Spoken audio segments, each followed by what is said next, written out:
Picture this. You're 16 years old, constantly exhausted, gaining weight despite being active, and everyone around you thinks you're just lazy or making it up. Your stepmother is the picture of concern, taking you to doctors, managing your supplements, playing the devoted parent. Then one day, you walk into your garage and catch her carefully emptying your vitamin capsules and refilling them with mysterious white powders from unmarked bags. You realize the woman who's supposed to be caring for your health has been systematically poisoning you for years. That woman is now calling me, 8 years later, asking me to give her daughter a job at my fitness studio. Some people have audacity. Others have Linda. Before we jump back in, tell us where you're tuning in from. And if this story touches you, make sure you're subscribed, because tomorrow, I've saved something extra special for you. My name is Sarah Martinez. I'm 29 years old, and I own 2 thriving fitness studios here in Phoenix, Arizona. I'm a certified personal trainer and nutritionist with over 3,000 clients who trust me to guide their wellness journeys. I live in a beautiful downtown apartment with floor-to-ceiling windows that overlook the desert mountains, and I'm engaged to the most supportive man I've ever known, Marcus, who's a physical therapist. We met at a wellness conference 2 years ago, and he was the first person who truly understood my passion for helping people reclaim their health after trauma. Every morning, I wake up energized and clear-headed. I take my carefully researched supplements, real ones, from trusted sources that I've personally vetted. I plan my meals with precision, not because I'm obsessive, but because I know what it feels like when your body is under attack and you don't even realize it. Every workout I design, every nutrition plan I create, every success story from my clients, it's all built on knowledge I had to fight for, because the woman who was supposed to protect me spent years destroying my health while everyone applauded her dedication. Last month, my phone rang with a number I hadn't seen in 8 years. Linda Chen, my former stepmother, was calling me. Not to apologize for what she put me through. Not to check if I was okay after years of silence. She wanted something from me, and her request was so outrageous it almost made me laugh. She wanted me to hire her daughter, Jessica, my former stepsister, as a manager at one of my fitness studios. The woman who convinced my father I was mentally unstable now expected me to hand her daughter a career opportunity. "Sarah, honey," she said in that same sickeningly sweet voice I remembered. "I know it's been a long time, but family should help family. Jessica graduated from college, but she's having trouble finding work in her field. You've done so incredibly well for yourself, and I thought maybe you could give her a chance. She's really matured, and she'd be perfect for managing one of your locations." The audacity was breathtaking. This was the same woman who had thrown me out of my childhood home at 17, calling me dramatic and attention-seeking.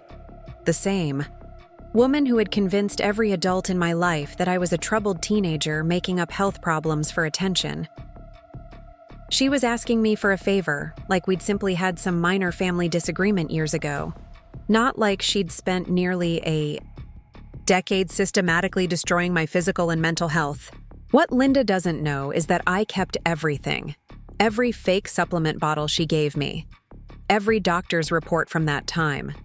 Every piece of evidence from the years she convinced everyone I was just a difficult, sickly teenager who couldn't get her act together.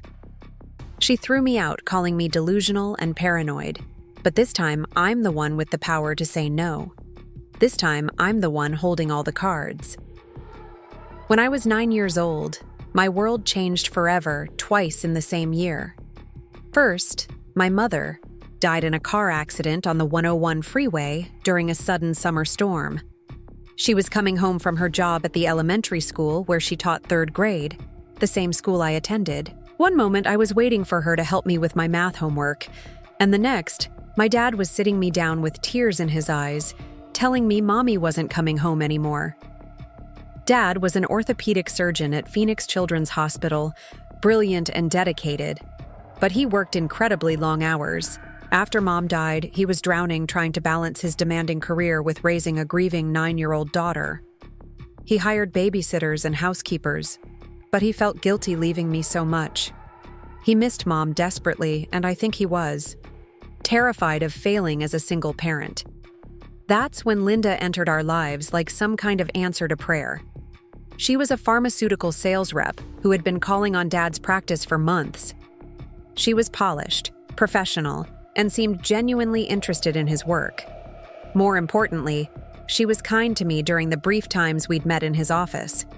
She remembered my name, asked about school, and always had a piece of candy or a small toy in her purse for me. Dad started dating Linda about 8 months after Mom died.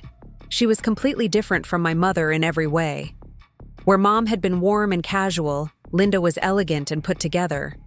She wore perfect makeup every day, never had a hair out of place, and always dressed like she was heading to an important business meeting. She drove a white BMW and lived in a pristine townhouse in North Scottsdale.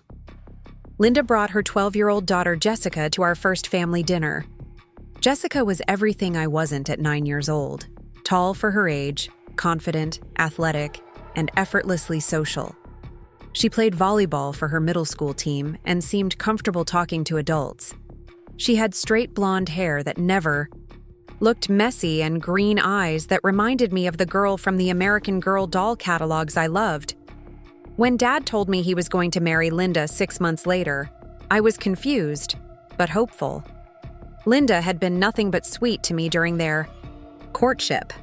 She took me shopping for school clothes, helped me redecorate my bedroom with new pink and purple bedding, and even attended my elementary school's science fair when Dad had to work late. She told everyone who would listen how excited she was to have a daughter, how she'd always wanted to experience having a younger child since Jessica was getting so grown up. The wedding was small and beautiful, held in our backyard with white roses and twinkling lights. I wore a lavender dress that Linda had picked out specifically for me, and I got to carry a small bouquet of baby's breath. During the ceremony, Linda smiled at me and winked, and I felt like maybe everything was going to be okay. Maybe we really could be a family. Linda and Jessica moved into our house in Scottsdale, a sprawling ranch-style home with a pool and a 3-car garage that my parents had bought when I was a baby. My dad converted his home office into a bedroom for Jessica, and Linda took over the master suite that had been my parents' sanctuary. Preparing and narrating this story took us a lot of time, so if you are enjoying it, subscribe to our channel. It means a lot to us. Now back to the story. She redecorated almost immediately, replacing my mother's warm, colorful style with stark white and gray minimalism that looked like a magazine spread but felt cold and unwelcoming. For the first few months, Linda maintained her perfect stepmother act. She packed elaborate lunches for both Jessica and me, complete with handwritten notes. She drove us to school every morning and picked us up every afternoon. She helped with homework, attended parent-teacher conferences, and even volunteered for the PTA. Everyone at school commented on how lucky I was to have such a caring stepmother who was so invested in my well-being. But slowly, things began to shift in ways that were so subtle I didn't recognize them at first. Jessica naturally excelled at everything she tried. She made the volleyball team at her new school within weeks of transferring. Her grades were effortless A's. She made friends quickly and was invited to sleepovers and birthday parties almost immediately. Linda beamed with pride at every accomplishment, displaying Jessica's ribbons and certificates prominently on the refrigerator. Meanwhile, I started struggling in ways I never had before. My grades began slipping from A's to B's to C's. I felt tired constantly, even after a full night's sleep. I had trouble concentrating during class and found myself spacing out during conversations. My teacher, Mrs. Rodriguez, called home several times to express concern about my attention span and energy levels. Linda was the picture of devoted concern. She scheduled an appointment with our pediatrician, Dr. Williams, who had been my doctor since I was a baby. She came with me to the appointment, taking detailed notes and asking thoughtful questions about my symptoms. When Dr. Williams suggested it might be related to grief and the stress of adjusting to a new family dynamic, Linda nodded sympathetically, but privately told him she was worried there might be something more serious going on. That's when the supplements started. Linda had connections throughout the pharmaceutical world through her sales job, and she explained to my dad that many children my age had nutritional deficiencies that could cause fatigue and concentration problems. She suggested a comprehensive vitamin regimen to support my growing body and help with the stress of everything I'd been through. Dad was grateful for Linda's proactive approach. He was working longer hours than ever, trying to build his practice and provide for our expanded family. When Linda offered to take charge of my health and nutrition, he was relieved to have one less thing to worry about. He trusted her completely, both because of her professional background and because she seemed so genuinely caring and knowledgeable. Every morning before school, Linda would hand me a small paper cup containing 4 or 5 different supplements. She explained each one carefully: iron for potential anemia, B12 for energy, calcium for my growing bones, a multivitamin for overall health, and omega-3 fish oil for brain function. She made it seem scientific and important, like she was giving me the best possible foundation for success. At first, I felt special having such a personalized health routine. None of my friends took supplements, and Linda made it sound like I was getting premium care that would help me excel like Jessica did. She kept a detailed chart on the refrigerator tracking my supplement schedule, and she praised me whenever I remembered to take them without being reminded. But instead of improving, I started feeling worse. The fatigue became overwhelming, and I began falling asleep in class regularly. My weight started fluctuating wildly. Some weeks I'd gain 5 pounds, other weeks I'd lose it just as quickly. I developed frequent headaches and stomach aches that would come and go without warning.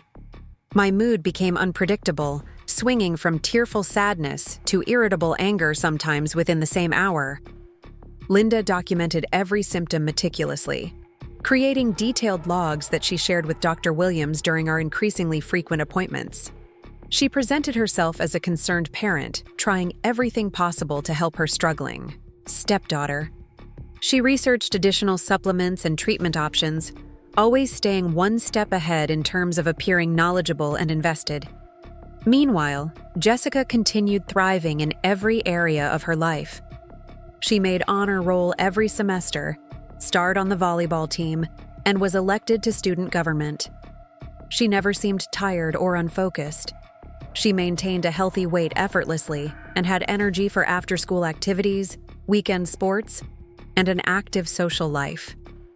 Linda constantly praised Jessica's natural vitality and discipline, often comparing us in subtle ways that made me feel defective. "Jessica never has trouble getting up in the morning," Linda would say with a sigh as she tried to wake me for school. "I don't understand why you're always so exhausted, Sarah. Maybe we need to adjust your bedtime even earlier." Or, "Jessica can focus on her homework for hours without getting distracted. I wonder if we should have you tested for attention disorders. Sarah, your concentration seems to be getting worse instead of better." These comments, delivered with apparent concern, made me feel like there was something fundamentally wrong with me. I started believing that I was lazy, unmotivated, and possibly mentally deficient compared to my perfect stepsister. By the time I was 15, I was barely functioning as a normal teenager. I'd gained nearly 40 pounds, despite Linda's careful monitoring of my diet and exercise. My grades had dropped to mostly C's and D's, which devastated my dad, who had always been proud of my academic achievements. I stopped participating in extracurricular activities because I was too tired and couldn't concentrate well enough to keep up. My social life disappeared almost entirely. Friends stopped inviting me to hang out because I was always exhausted or sick. I spent most afternoons sleeping instead of doing homework or socializing.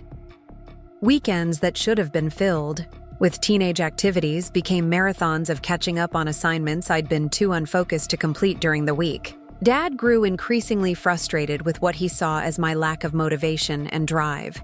He couldn't understand how Jessica could excel so effortlessly while I seemed to struggle with the most basic tasks. He started making comments about my need to apply myself better, to stop making excuses, to take responsibility for my choices.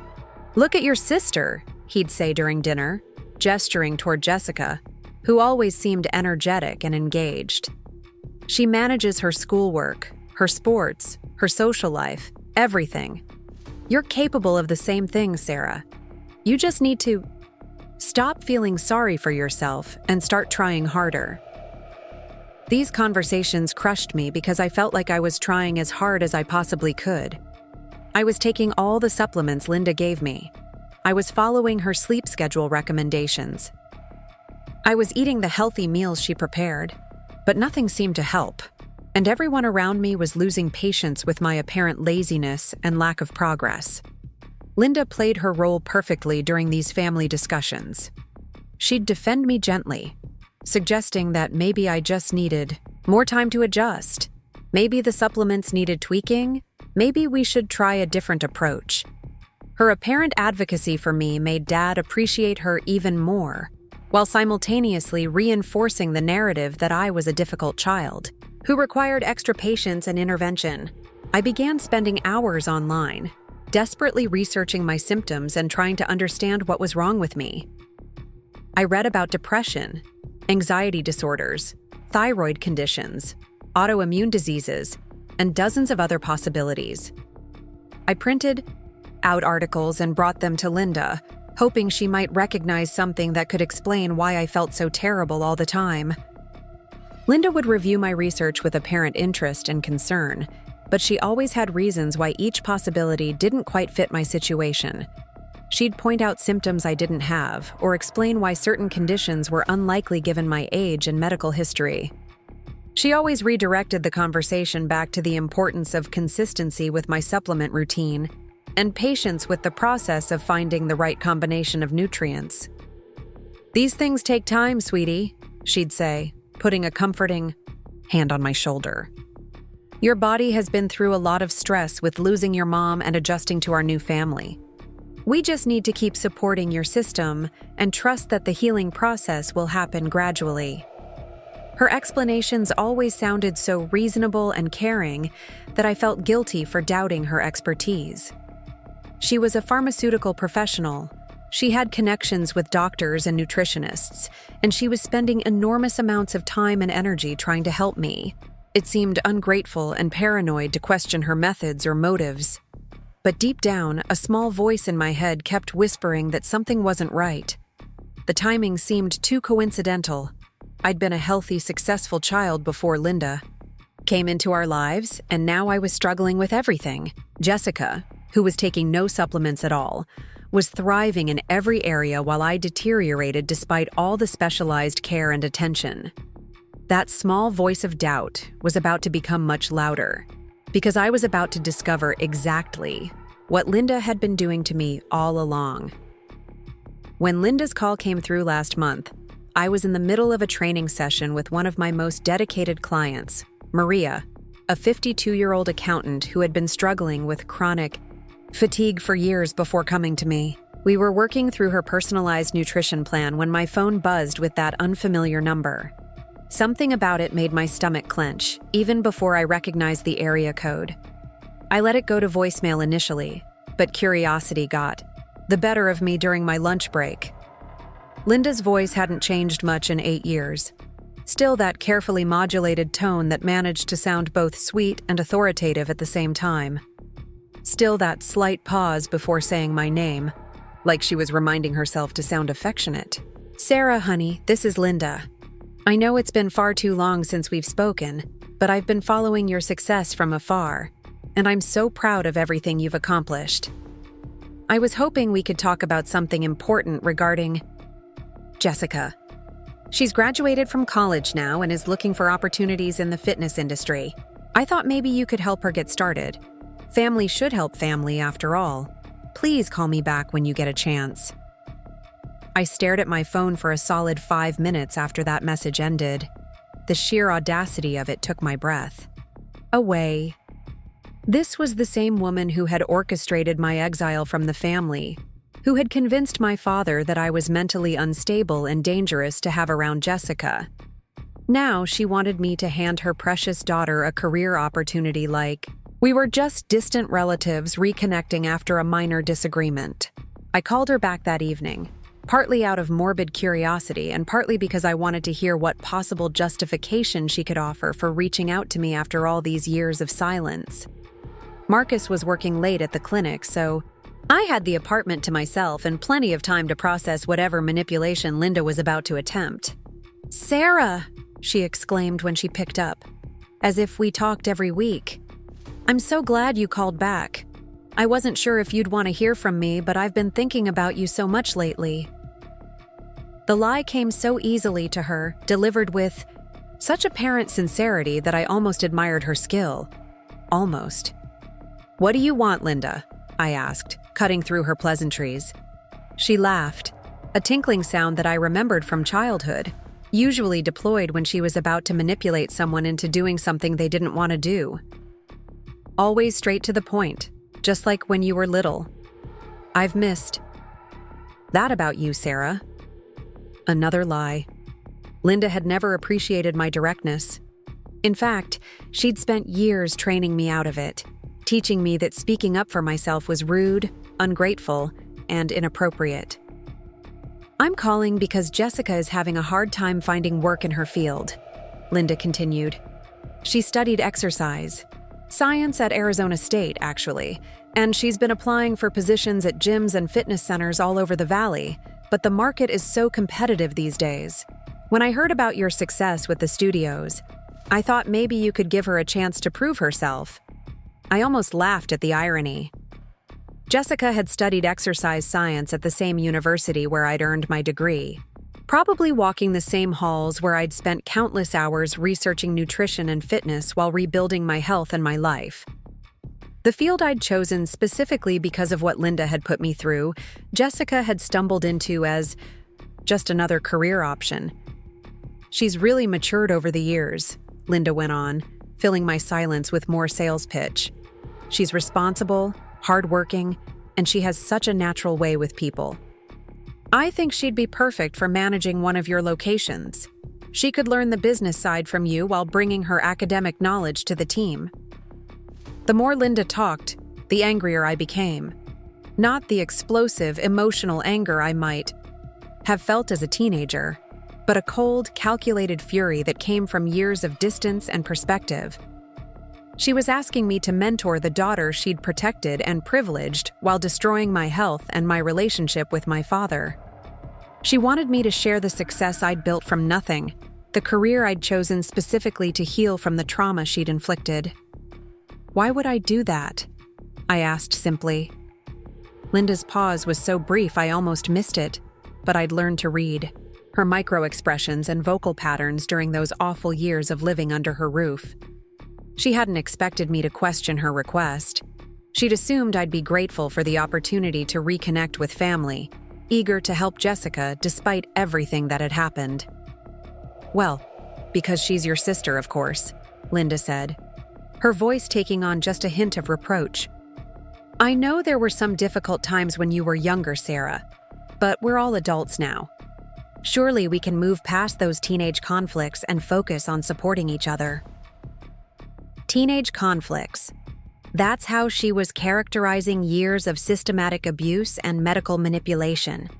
Teenage conflicts, like I'd been a moody adolescent who'd simply outgrown a phase of rebellion. "Those weren't conflicts, Linda," I said quietly. "That was you convincing everyone I was mentally ill while you were actively making me sick." Another pause, longer this time. When Linda spoke again, her voice had shifted into the patient, slightly condescending tone I remembered from countless childhood confrontations. "Sarah, honey, I understand that you might have some lingering resentment about those years. They were difficult for everyone. But you were going through so much trauma from losing your mother and then adjusting to a new family situation. We all did the best we could with a very challenging circumstance." The gaslighting was as smooth and practiced as ever. Linda had always been brilliant at reframing the narrative, turning my legitimate grievances into evidence of my instability and ingratitude. She was doing it again now, 8 years later, as if no time had passed at all. "We were so worried. About you," she continued. "The doctors said you were struggling with depression and anxiety, probably related to your grief. We tried everything to help you. Therapy, medication, nutritional support. I spent countless hours researching treatments and taking you to appointments. Your father and I were heartbroken when things got so bad that we had to make the difficult decision to have you stay with your aunt for a while." I had to give her credit for commitment to the lie. Even now, with no witnesses and nothing to gain except my cooperation, she was sticking to the story she'd constructed all those years ago. In Linda's version of events, she was the devoted stepmother who had sacrificed enormously to help her troubled stepdaughter, only to be forced into the heartbreaking decision to send me away for everyone's safety and well-being. "I kept everything, Linda," I said simply. The silence that followed was longer and heavier than the previous pauses. I could practically hear the gears turning in her head as she tried to figure out what I meant and how much I actually knew. "I'm not sure what you're referring to, Sarah," she said finally, but her voice had lost some of its confidence. "The supplements, the medical records, the timeline, I kept it all." Linda's laugh sounded forced now, brittle around the edges. "Sarah, honey, I'm concerned that you're still fixated on these old conspiracy theories. Have you been talking to someone about these feelings? It might be helpful to process some of these memories with a professional." Even faced with the possibility that I had evidence of her crimes, Linda was doubling down on the narrative that I was delusional and unstable. It was her default defense mechanism, so ingrained that she probably couldn't help herself. "I'm not interested in hiring Jessica," I said, "and I'm not interested in reconnecting with you or anyone else from that time in my life." "Sarah, please, don't make any hasty decisions," Linda said, her voice taking on a desperate edge. "I know there are things we need to work through, but Jessica doesn't deserve to suffer because of problems between us. She's always cared about you, always wondered how you were doing. She'd be so excited to reconnect and learn from someone as successful as you've become." The manipulation was masterful, as always. Linda was pivoting from her own needs to Jessica's supposed feelings, trying to make me feel guilty for punishing an innocent party. She was painting Jessica as the victim of my unreasonable grudge, conveniently ignoring the fact that Jessica had benefited enormously from my destruction. "Goodbye, Linda," I said, and hung up before she could launch into another round of emotional manipulation. I sat in my living room for a long time after that call, looking out at the Phoenix skyline and thinking about how much my life had changed since those dark years in Scottsdale. Linda's call had stirred up memories I'd worked hard to process and move beyond, but it had also reminded me of something important. I wasn't that powerless, sick teenager anymore. I had resources now, knowledge, evidence, and most importantly, the clarity that comes from distance and healing. When Marcus came home that night, he found me in our home office, pulling out a storage box I hadn't opened in years. Inside were manila folders containing medical records, photographs, and documentation I'd collected during those final months in Linda's house and the early years of my recovery. "What's all this?" Marcus asked, settling beside me on the floor as I spread the contents across our carpet. I told him about Linda's call and her outrageous request. Marcus had heard pieces of my story over the 2 years we'd been together, but I'd never shown him the physical evidence of what had happened to me. As I explained the contents of each folder, I watched his expression shift from confusion to horror to rage. "She poisoned you," he said flatly, holding up a laboratory report showing elevated levels of laxatives and sedatives in my system from a blood test Aunt Carol had ordered during my first month in Tucson. "This woman systematically poisoned a child for years, and now she wants you to give her daughter a job." Hearing it summarized so starkly made the absurdity of Linda's request even more apparent. It also reminded me why I'd saved everything in the first place. Some part of me had always known this day would come, when I'd need proof of what had happened to me. The shift in our family dynamic had been so gradual that I'd barely noticed it happening at first. When Linda and Jessica moved into our house, I'd been genuinely excited to have a bigger family. I'd always wanted a sister, and Jessica seemed so sophisticated and confident compared to my 9-year-old awkwardness. But within weeks of the wedding, subtle changes began to emerge. Jessica naturally excelled at everything she attempted, while I started struggling with tasks that had always been easy for me. At first, everyone attributed my difficulties to the stress of adjusting to our new family structure and grief from losing my mother. Linda was the perfect picture of a concerned stepmother during those early months. She attended every parent-teacher conference, volunteered for school events, and seemed genuinely invested in both Jessica's and my success. When my grades started slipping and I began having trouble concentrating, she was the first to suggest that I might benefit from additional support and intervention. Some children need a little extra help to reach their full potential, she explained to my father after a particularly challenging conference with my 4th-grade teacher. There's no shame in getting Sarah the resources she needs to succeed.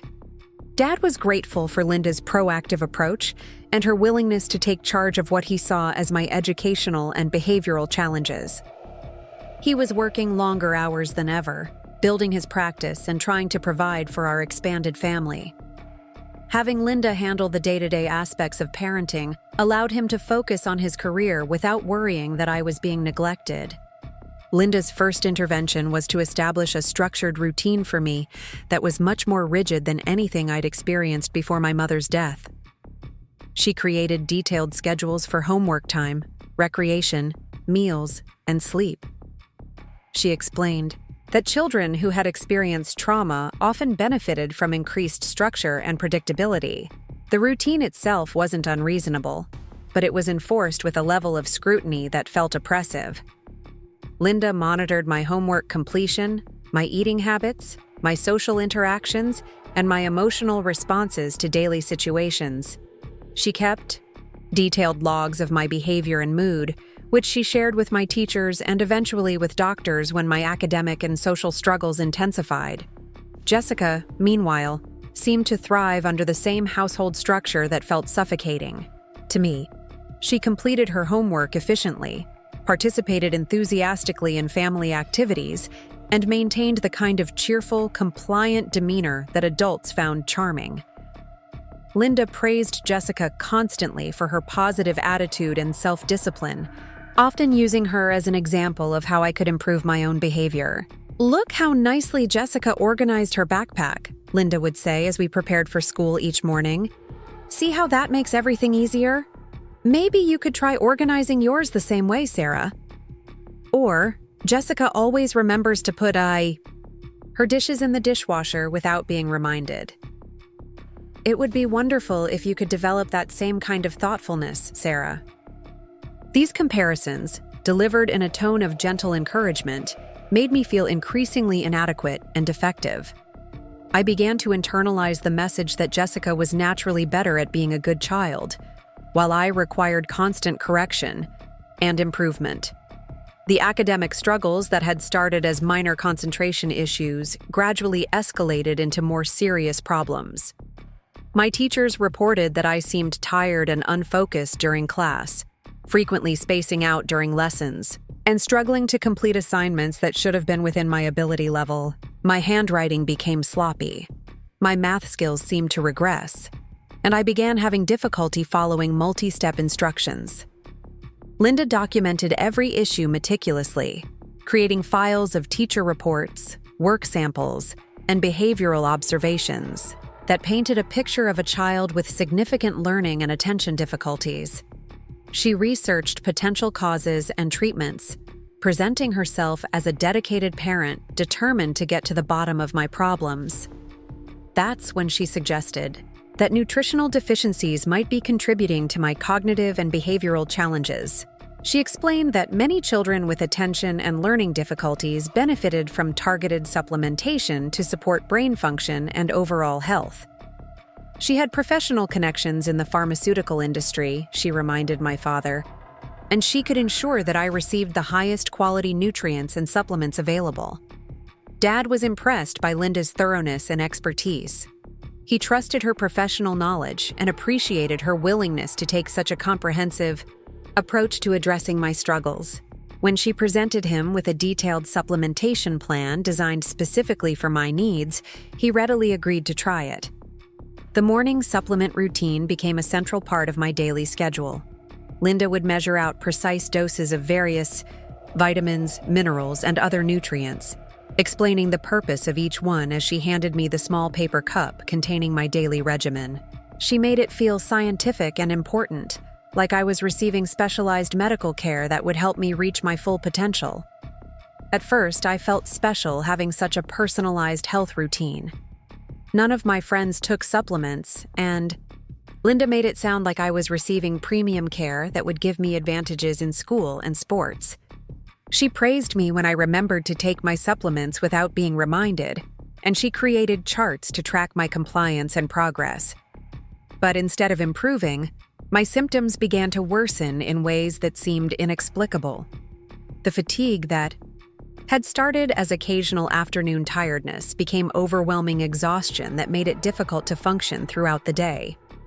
I began falling asleep during classes, despite getting what should have been adequate sleep at night. My weight started fluctuating dramatically, sometimes gaining several pounds in a week, other times losing weight just as rapidly. My appetite became unpredictable, ranging from ravenous hunger to complete loss of interest in food. I developed frequent headaches and stomach aches that would appear suddenly and then disappear just as mysteriously. Most concerning of all, my mood became increasingly unstable. I would swing from periods of intense sadness and hopelessness to episodes of irritability and anger that seemed completely disproportionate to whatever had triggered them. I began having crying spells that I couldn't control or explain, often over minor disappointments or frustrations. Linda documented every symptom with the same meticulous attention she'd given to my academic problems. She created detailed logs of my physical and emotional state, tracking patterns and potential triggers with the dedication of a researcher conducting a clinical study. She shared these observations with Dr. Williams during our increasingly frequent appointments, always presenting herself as a concerned parent seeking answers and solutions. Dr. Williams was initially puzzled by the complexity and variability of my symptoms. I'd been a healthy child before my mother's death, with no history of learning difficulties, behavioral problems, or chronic health issues. The dramatic changes in my functioning suggested either a medical condition that hadn't been identified, or psychological trauma that was manifesting in physical symptoms. Linda was always prepared with research and suggestions during these appointments. She presented articles about nutritional deficiencies, environmental toxins, autoimmune conditions, and psychological disorders that might explain my symptoms. She advocated for additional testing, specialist consultations, and alternative treatments, with the persistence of a parent who would stop at nothing to help her struggling child. Meanwhile, Jessica continued to excel in every area of her life without any apparent effort or intervention. She maintained perfect grades, starred on her school's volleyball team, and developed an active social life filled with friends and extracurricular activities. She never seemed tired or unfocused. She maintained a healthy weight effortlessly and had boundless energy for school, sports, and social activities. The contrast between Jessica's thriving and my deteriorating became more pronounced with each passing month. Linda often commented on Jessica's natural vitality and self-discipline, frequently using her as an example of healthy adolescent development. These comparisons, while not explicitly critical of me, reinforced the growing narrative that there was something fundamentally wrong with my constitution or character. "I don't understand why you're always so tired, Sarah," Linda would say with apparent concern as she tried to wake me for school each morning. "Jessica pops right out of bed and is ready to start her day. Maybe we need to adjust your bedtime even earlier, or look into whether there's an underlying medical issue affecting your energy levels." By the time I turned 15, the contrast between my decline and Jessica's success had become the defining characteristic of our family dynamic.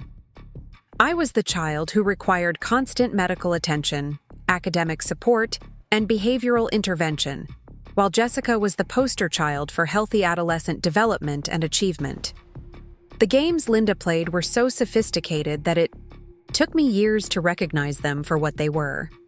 She had turned psychological manipulation into an art form, creating scenarios that made me question my own memory and perception, while positioning herself as the long-suffering stepmother trying, desperately, to help her troubled stepdaughter.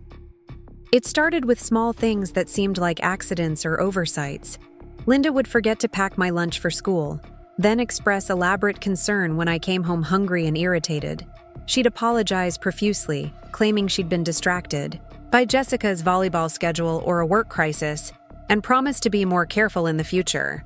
But it happened repeatedly, always with a different excuse, always followed by the same theatrical display of guilt and determination to do better. When I started packing my own lunch to avoid the problem, Linda intercepted my efforts with gentle criticism disguised as helpful guidance. She'd examine my sandwich choices and suggest that maybe I wasn't getting enough protein, or point out that my fruit selections weren't providing adequate vitamins. She'd offer to take over the lunch preparation, again, insisting that proper nutrition was too important to leave to a 10-year-old's judgment. If I accepted her help, the forgotten lunches would resume within a week. If I insisted on continuing to pack my own food, she'd express concern to my father about my need to control every aspect of my diet, suggesting it might indicate an unhealthy relationship with food or an early sign of an eating disorder. The clothing incidents followed a similar pattern. Linda would offer to help with my laundry, then return my favorite sweater shrunken beyond repair, or my white school shirts tinged pink from being washed with something red.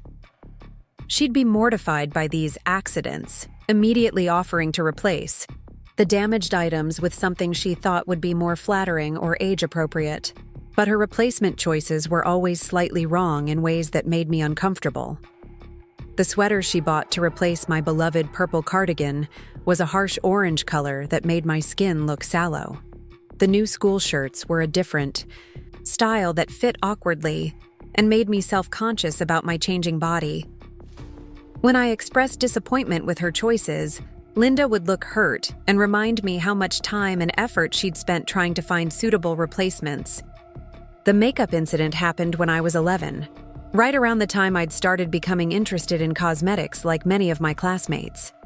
I'd been saving my allowance to buy a small selection of lip gloss and mascara, items that seemed impossibly sophisticated and grown up to my 6th grade self. I came home from school one day to find Linda standing in my bedroom doorway, holding up one of my white pillowcases with what appeared to be bright red lipstick smeared across the fabric. Her expression was a perfect mixture of disappointment and concern, the kind of look that immediately made my stomach drop with dread. "Sarah, honey, we need to talk about this," she said, her voice gentle but serious. "I found this when I was changing your bedding. I know you're getting to an age where you're curious about makeup, but sneaking cosmetics into your room and making this kind of mess isn't the right way to explore those interests." I stared at the pillowcase in confusion, trying to understand what she was talking about. I didn't own any makeup beyond a tube of clear lip balm, and I certainly hadn't been applying lipstick in my bedroom. The stain on the fabric was bright and deliberate looking, as if someone had drawn on it intentionally, rather than accidentally transferring makeup from their face.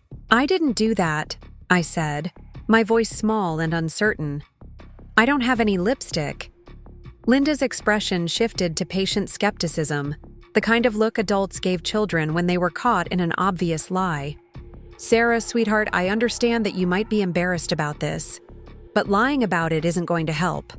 I'm not angry about you wanting to experiment with makeup. I'm concerned about the dishonesty and the destruction of property." "Art!" I tried to explain that I genuinely hadn't used any makeup on my bedding, that I didn't even own the kind of bright red lipstick that had clearly been used to create the stain. But Linda had already constructed a narrative that made my protests sound like the desperate excuses of a child trying to avoid consequences. She called my father at work to discuss the incident, presenting it as evidence that I was entering a rebellious phase that needed to be addressed before it escalated. She suggested that my lying about the makeup indicated a concerning pattern of deception that might explain some of my academic and behavioral problems. Dad came home that evening prepared to have a serious conversation about honesty and respect for property. When I continued to insist that I hadn't created the stain, his patience quickly evaporated. He was tired from a long day of surgery, frustrated by what seemed like a simple disciplinary issue that I was making complicated with my refusal to accept responsibility. "Just tell the truth, Sarah," he said, his voice taking on the sharp edge that always made me want to disappear. "Linda isn't trying to get you in trouble. She's trying to help you learn from your mistakes. But you have to be honest about what you did before we can move forward." I was grounded for a week, not just for the alleged makeup incident, but for lying about it. Linda used the punishment period to have several heart-to-heart conversations with me about the importance of honesty and the dangers of letting small deceptions grow into larger patterns of dishonesty. But late that night, after everyone else had gone to bed, I crept into Linda's bathroom and found her makeup collection. Buried among her neutral lip colors and professional appropriate cosmetics was a tube of bright red lipstick that perfectly matched the stain on my pillowcase. It was a shade she never wore, too bold and dramatic for her carefully cultivated image as a respectable pharmaceutical sales representative. I wanted to take the lipstick to my father as proof that Linda had planted the evidence, but I knew how it would look. I was already in trouble for lying about the original incident. Accusing Linda of framing me would sound like an even more elaborate deception designed to avoid taking responsibility for my actions. That night, I learned a lesson that would serve me well in the years to come. Linda was always several steps ahead, and she had contingency plans for every possible response I might have to her manipulations. If I accepted blame for things I hadn't done, I was admitting to being dishonest and destructive. If I protested my innocence, I was being defensive and stubborn. If I accused her of setting me up, I was being paranoid and disrespectful. The incidents escalated in frequency and sophistication as I got older. Linda would rearrange items in my room, then express concern when I couldn't find important assignments or textbooks. She'd volunteer to help me organize my space, then use the opportunity to discover evidence of problems that needed to be addressed. She found candy wrappers hidden under my mattress, despite the fact that I rarely ate sweets and certainly didn't hoard them in my bedroom. She discovered torn photographs of Jessica in my trash can, even though I had no memory of damaging them, and couldn't imagine why I would want to destroy pictures of my stepsister. She uncovered diary entries that I didn't remember writing, filled with angry rants about the family and disturbing fantasies about running away or hurting myself. Each discovery was presented to my father as evidence of my deteriorating mental state and increasingly problematic behavior. Linda always seemed genuinely distressed by these findings, as if she was just as concerned and confused as everyone else about my apparent spiral into deception and destructiveness. But the timing was always convenient for Linda's broader narrative about my need for increased intervention and supervision. The candy wrappers appeared right before a conversation about my weight gain and the need for stricter dietary monitoring. The torn photographs surfaced just as Linda was suggesting that my jealousy of Jessica might be affecting my ability to function in a blended family. The disturbing diary entries were discovered right before she recommended that I start seeing a therapist to address what appeared to be serious emotional and behavioral problems.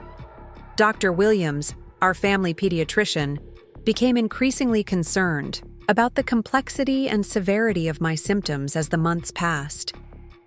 What had initially appeared to be adjustment difficulties related to grief and family changes had evolved into a constellation of physical, emotional, and behavioral problems that suggested either a serious underlying medical condition or significant psychological trauma. Linda accompanied me to every appointment, armed with detailed documentation of my symptoms, behaviors, and responses to various interventions. She presented herself as a dedicated parent who was willing to try anything to help her struggling stepdaughter, but who was running out of options and growing increasingly worried about my trajectory. She researched potential diagnoses obsessively, bringing printouts of articles about attention deficit disorders, mood disorders, autoimmune conditions, and neurological problems that might explain my symptoms. She advocated for additional testing, specialist consultations, and alternative treatments with the persistence of someone who would stop at nothing to find answers. But every test came back normal. Blood work showed no signs of infection, autoimmune activity, or nutritional deficiencies.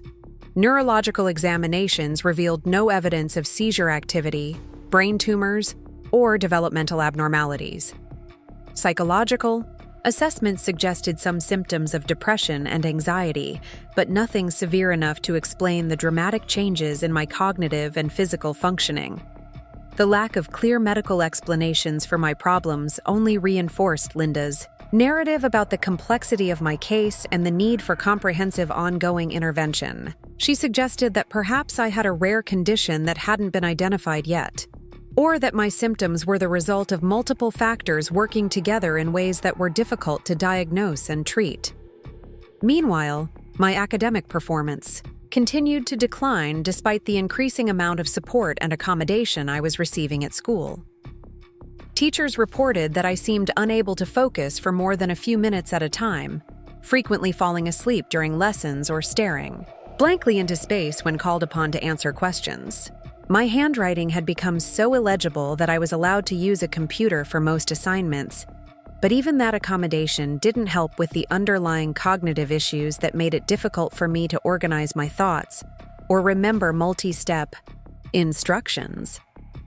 Math concepts that I'd mastered in elementary school suddenly became incomprehensible, and reading comprehension tasks that should have been age-appropriate left me confused and frustrated. Linda worked closely with my teachers to develop increasingly elaborate accommodation plans designed to help me succeed despite my apparent learning disabilities. She attended every IEP meeting, collaborated on modified assignment schedules, and volunteered to provide additional support at home to reinforce classroom learning. But none of the accommodations seemed to help, because the real problem wasn't a learning disability or attention disorder. The real problem was that Linda was systematically poisoning me with the very supplements that were supposed to be supporting my health and cognitive function. I didn't discover the truth until I was 16, and only because of a coincidence that Linda couldn't have anticipated or prevented. I came home early from school one afternoon with a severe migraine that had started during my chemistry class and gotten progressively worse throughout the day. The school nurse had called Linda to pick me up, but Linda was at a work conference in Tucson and wouldn't be able to return until evening. Jessica was at volleyball practice, and my father was in surgery, so I had the house to myself for the first time in months. I went straight to the kitchen to get my afternoon supplements, hoping that the extra B vitamins might help with the headache before it became completely debilitating. The supplement bottles were kept in a locked cabinet above the refrigerator, ostensibly to prevent accidental overdoses or mix-ups. Linda was the only one who had the key, and she dispensed my daily doses every morning and afternoon according to a precise schedule that she'd developed in consultation with Dr. Williams and a nutritionist she'd found through her pharmaceutical contacts. But Linda had left the cabinet unlocked in her rush to get to her conference that morning, and for the first time since the supplement routine had started, I had direct access to the bottles that contained my daily medications. I was reaching for the B-complex vitamins when I heard the garage door opening. Panic flooded through me as I realized Linda must have come home early from her conference, and I was caught red-handed accessing supplements without supervision. I knew I'd be in trouble for taking medication without permission, even though I was just trying to address a legitimate medical problem. I quickly grabbed the vitamin bottle and hurried toward my bedroom, planning to take the supplements in private and return the bottle to the cabinet before Linda discovered what I'd done. But as I passed the open garage door, I could see that it wasn't Linda's white BMW in the driveway. It was just the automatic door malfunctioning again, something that had been happening periodically for weeks. Relief washed over me as I realized I wasn't about to be caught in a compromising situation. But as I looked down at the vitamin bottle in my hand, something about it seemed wrong. The label looked correct, with my name and the proper dosage instructions that Linda had carefully written out. But the pills inside didn't look like the B-complex vitamins I'd been taking for months. The supplements I remembered were large, brown tablets with a distinctive smell and texture. The pills in this bottle were smaller, white, and had no discernible odor. When I shook the container, they rattled differently than I expected, making a sharper sound against the plastic sides. I opened the bottle and poured a few pills into my palm, examining them closely under the kitchen light. They were definitely not the same supplements I'd been taking. These were smooth, uniform tablets that looked like they'd been manufactured commercially, while my daily vitamins had always been larger, more irregular capsules that Linda had explained came from a specialized compounding pharmacy. Curiosity overrode my concern about getting in trouble for unsupervised supplement access. I went back to the unlocked cabinet and began examining the other bottles that contained my daily medications. The iron supplements looked different too, as did the calcium tablets and the omega-3 capsules that were supposed to support my brain function. Every single bottle contained pills that didn't match my memory of what I'd been taking daily for the past several months. It was as if Linda had recently replaced all of my supplements with completely different medications, but hadn't told me or anyone else about the change. That's when I heard voices coming from the garage. Real voices this time, not just the mechanical sounds of the malfunctioning door. Linda was home from her conference, and she was talking to someone I didn't recognize. I quickly returned the bottles to the cabinet and crept toward the window that looked out over the driveway. Linda was standing beside her car with a man in a dark suit, someone I'd never seen before, but who seemed familiar with our house and our family. They were speaking quietly, but their body language suggested tension and urgency rather than casual conversation. I couldn't hear their exact words, but I caught fragments of sentences that made my stomach clench with anxiety. Something about dosages and side effects, and keeping the levels consistent. The man handed Linda a small paper bag, the kind that prescription medications came in from pharmacies. Linda looked around nervously before accepting the bag, as if she was concerned about being observed. When she noticed me watching from the window, her expression shifted to one of annoyance, mixed with something that looked almost like fear. She said something sharp to the man, who immediately got into his car and drove away without acknowledging my presence at the window. Linda stood alone in the driveway for several minutes, staring up at my bedroom window with an expression I'd never seen before. Not the patient concern she usually showed when dealing with my health problems, but something colder and more calculating. When she came into the house, Linda was carrying the paper bag and wearing the bright artificial smile she used when she was about to deliver bad news or difficult information. She found me in the kitchen, still standing near the supplement cabinet with the bottle of B vitamins in my hand. "Sarah, sweetheart, you're home early," she said, her voice taking on the overly cheerful tone that always made me nervous. "How are you feeling? The school said you had a terrible headache." I held up the vitamin bottle, trying to keep my voice casual and non-accusatory. "I was going to take some extra B vitamins for the headache, but these pills look different than usual. Did you change brands or something?" Linda's smile flickered for just a moment, so briefly that I almost missed it. But when she responded, her voice was as smooth and reassuring as ever. "Oh yes, the compounding pharmacy had some supply issues with the brand we usually use, so I had to switch to a different formulation temporarily. Don't worry, they're exactly the same active ingredients, just from a different manufacturer." Her explanation sounded reasonable, but something about her demeanor made me suspicious.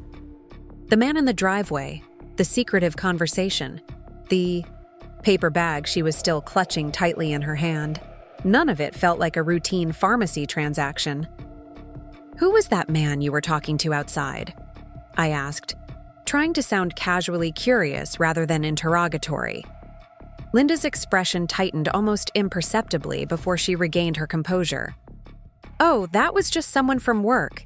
He was dropping off some samples for a client presentation I have next week. Nothing that would interest you, sweetheart. But I had heard enough of their conversation to know they weren't discussing sales presentations or client samples. They had been talking about medications and dosages and side effects, topics that had everything to do with my daily supplement routine and nothing to do with Linda's professional responsibilities. That night, I lay awake thinking about the discrepancies I'd noticed and the strange encounter I'd witnessed. For the first time since the health problems had started, I began to seriously consider the possibility that something was deliberately wrong with my treatment, rather than accidentally inadequate. The timing of my symptoms, the lack of improvement, despite extensive medical intervention, the convenient discovery of behavioral problems that always seemed to support Linda's recommendations for increased supervision and control, it all started to form a pattern that was too consistent to be coincidental. But the idea that Linda might be deliberately making me sick was so enormous and horrifying that I couldn't quite bring myself to believe it. This was the woman who had married my father specifically to help raise me after my mother's death. This was the person who attended every doctor's appointment, researched every possible treatment, and advocated tirelessly for my well-being and success. The suggestion that she might actually be the source of my problems rather than the solution, to them was almost too terrible to contemplate. But as I replayed years of interactions, incidents, and interventions, I began to see a different pattern emerging. One in which Linda wasn't the devoted stepmother she appeared to be, but rather the architect of a systematic campaign designed to destroy my health, my academic success, and my relationship with my father. The confrontation I'd been dreading finally came on a Tuesday evening in March, 2 weeks after I'd discovered the truth about my supplements. I had been carefully documenting everything, taking photos of the pill substitutions, recording Linda's conversations when I could, and collecting evidence of her systematic deception. But I was still a 16-year-old girl living under the roof of someone who had been poisoning me for years, and I knew that direct confrontation would only lead to more elaborate gaslighting and manipulation. I had planned to wait until I had overwhelming evidence before saying anything to my father or Dr. Williams, but Linda forced my hand when she walked into the kitchen that evening and found me examining one of the supplement bottles under a magnifying glass I'd borrowed from my father's desk. "Sarah, what are you doing with that?" she asked, her voice taking on the sharp edge I'd learned to recognize as a warning sign. I could have lied, made up some excuse about checking expiration dates or reading ingredient lists, but something inside me snapped after weeks of living with the knowledge that this woman had been systematically destroying my health while playing the role of devoted stepmother. I was tired of pretending, tired of being gaslit, tired of protecting someone who had never shown me any genuine care or concern. "These aren't the same pills you've been giving me," I said quietly, holding up the bottle so she could see the contents. "These are completely different medications. I want to know what you've really been feeding me for the past 2 years." Linda's expression shifted through several emotions in rapid succession: surprise, anger, calculation, and finally, cold determination.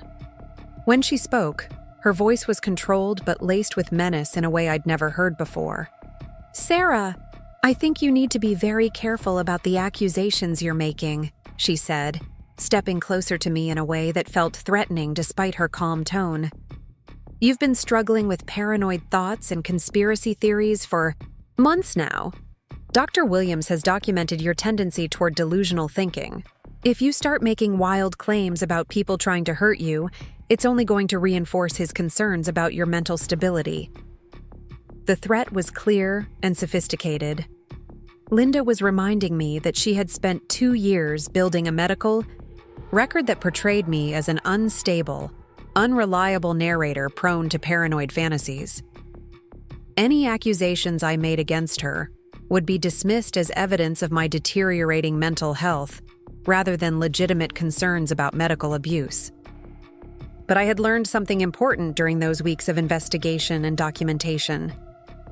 I had learned that Linda's power over me depended entirely on my willingness to doubt my own perceptions and accept her version of reality.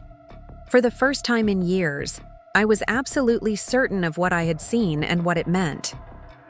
"I have pictures," I said simply, "of the real pills and the fake ones. I have recordings of your conversations with that man who brings you the medications. I have documentation of every lie you've told about my health and every symptom you've caused with your poisoning." Linda's carefully controlled facade cracked for just a moment, revealing something ugly and desperate underneath. But she recovered quickly, shifting into a new strategy that I should have anticipated. "Jessica," she called toward the living room where my stepsister was doing homework. "Can you come in here for a minute? I think Sarah is having another episode." Jessica appeared in the kitchen doorway looking concerned and confused. At 17, she had grown into the confident, successful young woman that Linda had always insisted she would become. She was student body president, captain of the volleyball team, and already accepted to several prestigious universities. She had never experienced anything but love, support, and encouragement from Linda, and she genuinely couldn't understand why I seemed to struggle with everything that came so easily to her. "What's wrong?" Jessica asked, looking between Linda and me with the expression of someone trying to navigate a family crisis she didn't fully understand. "Sarah is making some very concerning accusations," Linda said, her voice taking on the patient, worried tone she used when discussing my mental health with medical professionals. "She's claiming that I've been deliberately giving her the wrong medications, that I'm trying to make her sick. I'm worried that her paranoid thoughts are getting worse." Jessica's expression shifted to one of sympathetic concern as she looked at me. She had witnessed countless episodes of my irrational behavior over the years, always with Linda as the calm, reasonable adult trying to help her troubled stepdaughter. From Jessica's perspective, this was just another manifestation of whatever psychological problems had been plaguing me since childhood. "Sarah, you know Mom would never hurt you," Jessica said gently, using the reasoning tone that adults had taught her to use when dealing with my episodes. "She spent so much time and energy trying to help you get better. Maybe you should talk to Dr. Williams about these thoughts you're having." The betrayal I felt in that moment was almost worse than discovering Linda's poisoning scheme. Jessica wasn't malicious or calculating like her mother. She was simply a teenager who had been raised to see me as the troubled family member who needed patience and understanding rather than belief and support. Linda had trained her well. "Show her the pills," I said to Linda, my voice gaining strength from anger and desperation. "Show Jessica what's really in those bottles compared to what you told everyone I was taking." Linda's laugh was light and dismissive, the sound of an adult humoring a delusional child. "Sarah, sweetheart, I think you're having trouble distinguishing between your imagination and reality right now. These are exactly the same supplements Dr. Williams prescribed for your nutritional deficiencies, the ones that have been helping stabilize your mood and energy levels." She opened the bottle and poured several pills into her palm, holding them out for Jessica to see. "Look, these are standard B-complex vitamins, exactly what they're supposed to be. Sarah has been fixated on the idea that someone is trying to poison her, but it's just another manifestation of the paranoid thinking we've been dealing with for months." But I had been expecting this moment, and I was prepared. From my backpack, I pulled out a folder containing photographs I'd taken of the pills Linda had been giving me compared to the ones currently in the bottles. I had pictures of the small, white tablets I'd found in the cabinet alongside images of the larger brown capsules I'd been consuming daily for months. "These are what you've been giving me," I said, showing Jessica the photos. "And these are what's in the bottles now. They're completely different medications." She switched them when she realized I was getting suspicious. Jessica examined the photographs carefully, her expression growing more troubled as she compared the evidence I was presenting with Linda's explanations. For the first time, I could see doubt creeping into her face as she looked between the images and her mother. "Mom, these do look really different," Jessica said slowly. "Why would the pills change so much if they're the same medication?" Linda's composure finally began to crack as she realized that her usual deflection tactics weren't working as effectively as they had in the past. But rather than admitting to any wrongdoing, she doubled down on her narrative about my mental instability with a viciousness I'd never seen before.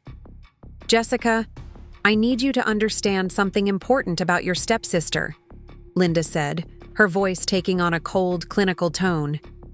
"Sarah has been displaying increasingly concerning behaviors for months now. The paranoid thinking, the accusations against family members, the elaborate conspiracy theories. These are all symptoms of a serious psychological disorder that requires immediate intervention." She turned to look at me with an expression of calculated cruelty. "I've been documenting everything for Dr. Williams, Sarah. Your obsession with your medications, your belief that people are trying to hurt you, your attempts to manipulate situations to support your delusions. I think it's time we discussed inpatient psychiatric treatment before you become a danger to yourself or others." The threat was clear and terrifying. Linda was suggesting that I needed to be committed to a psychiatric facility, removed from the home and isolated from anyone who might believe my accusations about her systematic abuse. It was the ultimate gaslighting move, using the very symptoms she had caused through poisoning as evidence that I was mentally ill and dangerous. But I had one more card to play, something I'd been saving for exactly this moment. From my folder, I pulled out a laboratory report that Aunt Carol had helped me obtain by taking blood and urine samples to an independent testing facility during one of my weekend visits to Tucson. "This is a toxicology report from last month," I said, my voice steady despite my fear. "It shows exactly what's been in my system: laxatives, sedatives, and stimulants that have been making me sick for years. None of the vitamins and supplements you claimed I was taking, but plenty of drugs that would cause every symptom I've been experiencing." The silence that followed was deafening. Linda stared at the report with an expression of pure fury, while Jessica read over my shoulder with growing horror. The scientific evidence was undeniable. I had been systematically poisoned with a combination of substances designed to mimic the symptoms of various mental and physical health disorders. "You had an unauthorized blood test done?" Linda said, finally her voice shaking with rage. "You went behind our backs to some unlicensed facility to get fake results that support your paranoid fantasies?" But Jessica was reading the report more carefully, and her medical knowledge from advanced placement biology classes was enough for her to understand the implications of what the lab had found. "Mom, these are real drugs," she said quietly. "Powerful ones. Why would Sarah have all of these substances in her system if she's only been taking vitamins?" Linda realized that her usual tactics were no longer working. Jessica was beginning to see through the lies, and the physical evidence was becoming impossible to dismiss or explain away. But rather than admitting guilt or showing any remorse for what she had done, Linda made a choice that revealed the true depths of her malice. "If you think I'm some kind of monster, Sarah, then maybe you'd be happier living somewhere else," she said, her voice ice cold. "I'm tired of being accused of terrible things by an ungrateful, disturbed teenager who can't appreciate everything. I've sacrificed to try to help her." She turned to Jessica with tears in her eyes, switching instantly into the role of wounded martyr. "I've given years of my life trying to help your stepsister, and this is how she repays me. With accusations and conspiracy theories and attempts to destroy our family. I can't do this anymore, Jessica. I can't keep subjecting you to this toxic environment." Jessica looked torn between loyalty to her mother and the growing evidence that something terrible had been happening under our roof. But Linda had spent 17 years training her daughter to trust her completely, and that conditioning was stronger than one evening's worth of revelations. "Maybe Sarah would benefit from some time with her aunt," Jessica said reluctantly. "Just until everyone can calm down and figure out what's really going on." Linda nodded, as if this suggestion had come from Jessica, rather than being the outcome she had been maneuvering toward all along. "I think that might be best for everyone," she said. Sarah clearly needs more specialized help than we can provide here, and you don't deserve to live in constant chaos and drama." Within an hour, my father was called home from the hospital to deal with what Linda described as a psychiatric emergency involving violent accusations and threats against family members. By the time he arrived, Linda had already packed my belongings and called Aunt Carol to arrange for my immediate relocation to Tucson. Dad was exhausted from a 14-hour surgery and completely unprepared to process the complex accusations I was making against his wife. When presented with Linda's version of events, that I was having a severe psychological breakdown involving paranoid delusions and threats against family members, he made the decision that seemed safest and most reasonable given the information he had. "I think your aunt can provide the kind of specialized care and attention you need right now," he said, his voice heavy with disappointment and exhaustion. "This family has been through enough chaos, Sarah. It's time for you to get the help you need in an environment that's better equipped to handle your problems." I was in Aunt Carol's car driving toward Tucson within 2 hours of confronting Linda about the supplements. As we pulled out of the driveway, I saw Linda standing in the living room window with Jessica beside her, both of them looking relieved to see me go. My father was already back at the hospital, dealing with a medical emergency that was more straightforward than the family crisis he was leaving behind. The first few weeks at Aunt Carol's house were a revelation in ways I hadn't expected. Carol was my mother's younger sister, a nurse practitioner who had always been skeptical of Linda's elaborate medical interventions and concerned about my dramatic health decline over the past several years.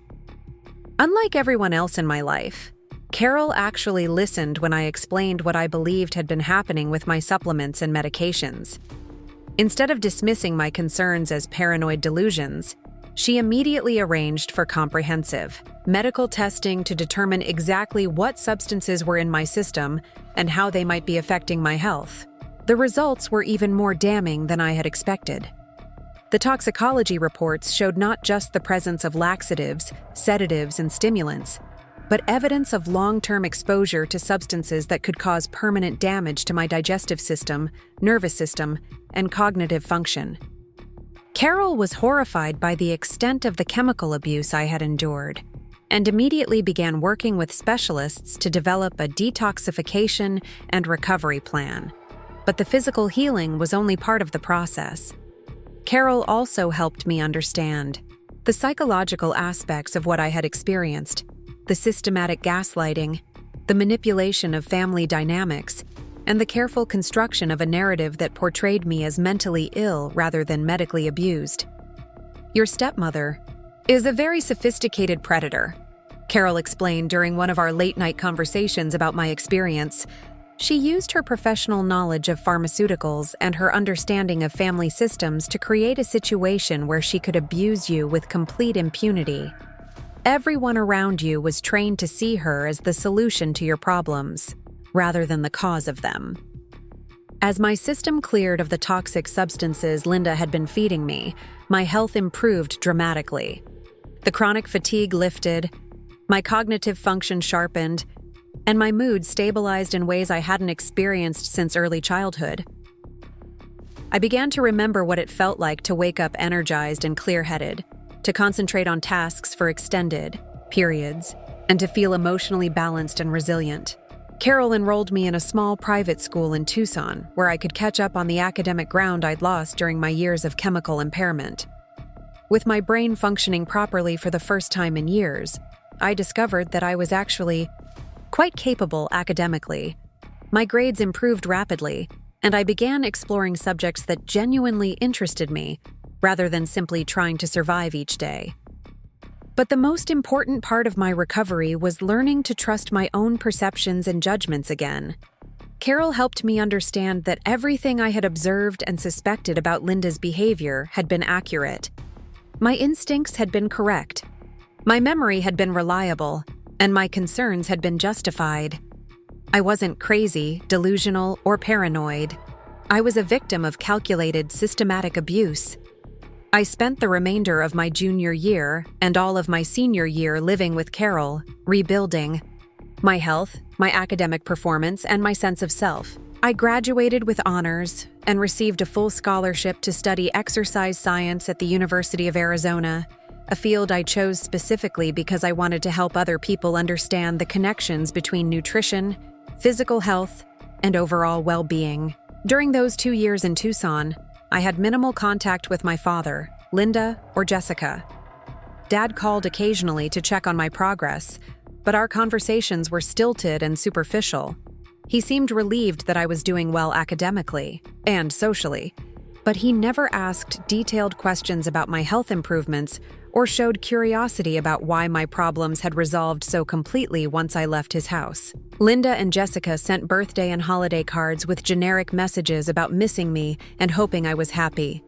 There was never any acknowledgement of what had happened, no apology for the years of abuse, no recognition that they had been wrong. About my mental health and medication needs, they simply acted as if I had moved away for routine educational reasons rather than fleeing a toxic and dangerous situation. College was a revelation. For the first time in my life, I was surrounded by people who had no preconceptions about my capabilities or character. I excelled in my coursework, made genuine friendships, and began developing the expertise that would eventually become my career. I studied exercise physiology, nutrition science, and sports psychology with the passion of someone who understood firsthand how powerfully these factors could affect human health and performance. During my sophomore year, I met Marcus in a biomechanics lab where we were both working on research projects related to injury prevention and recovery. He was a pre-physical therapy student with a gentle personality and an analytical mind that I found deeply attractive. Unlike the superficial relationships I'd attempted in high school, our connection was built on shared intellectual interests and genuine mutual respect. Marcus was the first person outside of Aunt Carol to whom I told the complete truth about my childhood experience with Linda. I was terrified that he would think I was exaggerating or being dramatic, but his response was immediate and supportive anger on my behalf. "That's not just abuse," he said after I finished describing Linda's systematic poisoning scheme. "That's attempted murder. She could have caused permanent damage or killed you with those drug combinations." Having someone validate the severity of what I had experienced was both healing and empowering. Marcus helped me understand that I hadn't just survived a difficult family situation. I had survived a calculated attempt to destroy my health, my academic prospects, and my relationship with my father. We dated throughout college and graduate school, building a relationship based on honest communication, mutual support, and shared goals for our careers in health and wellness. By the time we graduated, we both knew we wanted to build a life together focused on helping other people achieve optimal health and recover from various forms of trauma. I earned my master's degree in exercise science with a specialization in nutrition counseling, while Marcus completed his doctorate in physical therapy.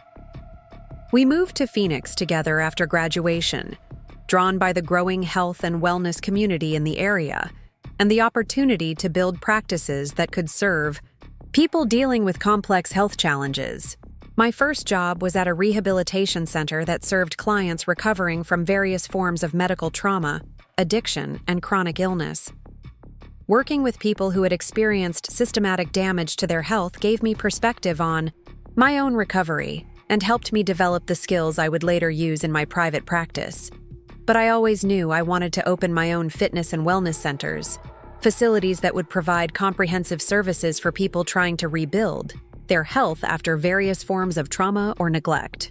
I wanted to create the kind of supportive, knowledgeable environment that I wish had been available to me during my darkest years. Marcus and I opened our first studio 5 years ago, focusing on personalized fitness training, nutrition counseling, and wellness education for clients with complex health histories.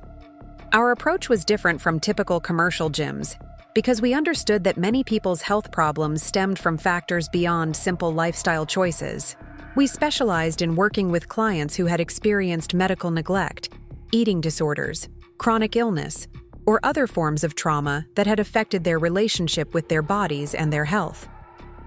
Our programs were designed to rebuild not just physical fitness, but confidence, body awareness, and the knowledge needed to maintain long-term wellness.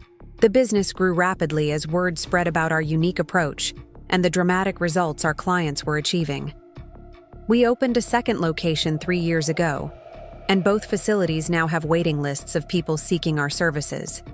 I had built exactly the kind of career I'd dreamed of during those long nights in Aunt Carol's house, studying nutrition textbooks and planning my escape from the family that had nearly destroyed me. Marcus and I got engaged last year during a hiking trip in Sedona, and we're planning a small wedding for this fall. We bought a beautiful home in central Phoenix with a pool, a large kitchen perfect for meal preparation, and space for the family we hope to start in the next few years. My life had become everything I'd imagined it could be during those difficult years of recovery and rebuilding. I was healthy, successful, engaged to a wonderful man, and building a career that allowed me to help other people heal from experiences similar to my own. I felt strong, confident, and completely in control of my life and my future. That's why Linda's phone call last month was so jarring. Not because I was afraid of her anymore, but because the audacity of her request was so breathtaking that it took me completely by surprise. After 8 years of complete silence, she was calling to ask me to hire Jessica as a manager at one of my fitness studios. The woman who had systematically poisoned me for years, who had convinced my father to send me away when I discovered her crimes, who had never once acknowledged the damage she had done or expressed any remorse for her actions, was asking me for a favor. The conversation had been brief and unsatisfying. Linda seemed genuinely surprised by my refusal to help Jessica, as if she couldn't understand why I wouldn't want to assist my sister in building her career. She acted as if our family conflict had been a minor disagreement rather than systematic medical abuse that could have killed me. But what struck me most about the call was how little power Linda had over me anymore. Her voice didn't make me anxious or self-doubting. Her manipulative tactics seemed transparent and ineffective. Her attempts to make me feel guilty for refusing to help Jessica fell completely flat. I was no longer the sick, confused teenager who had fled her house in the middle of the night. I was a successful adult with a clear understanding of what had happened to me and why. I had resources, knowledge, evidence, and most importantly, the unshakable confidence that comes from complete recovery and success. When I told Marcus about Linda's call and her request, he was as outraged as I'd expected.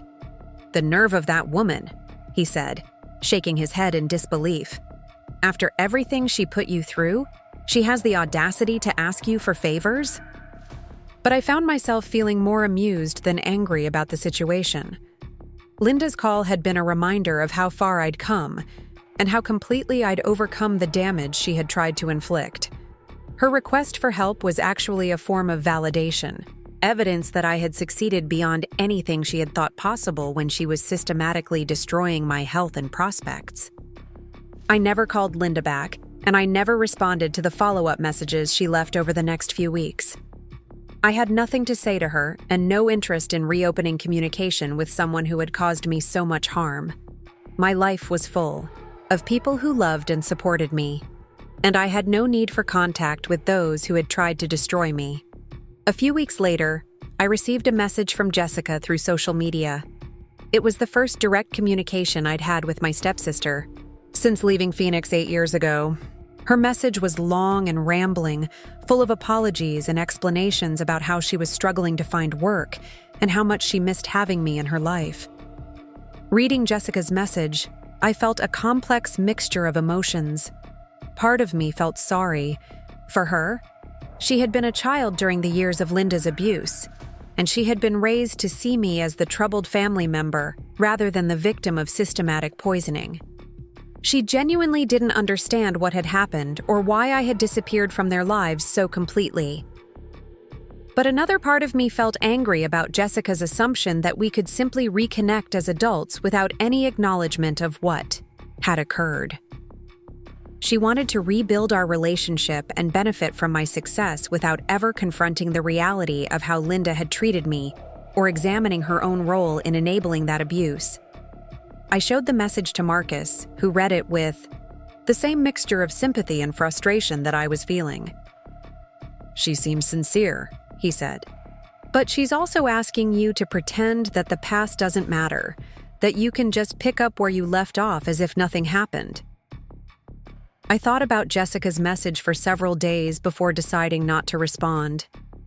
I didn't owe her a relationship, an explanation, or an opportunity to benefit from the success I had built despite her family's efforts to destroy me.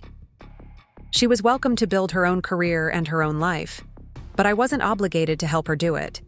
The experience of being contacted by Linda and Jessica after so many years of silence reminded me of something important about recovery and healing. True healing doesn't require forgiveness, reconciliation, or maintaining relationships with people who have caused harm.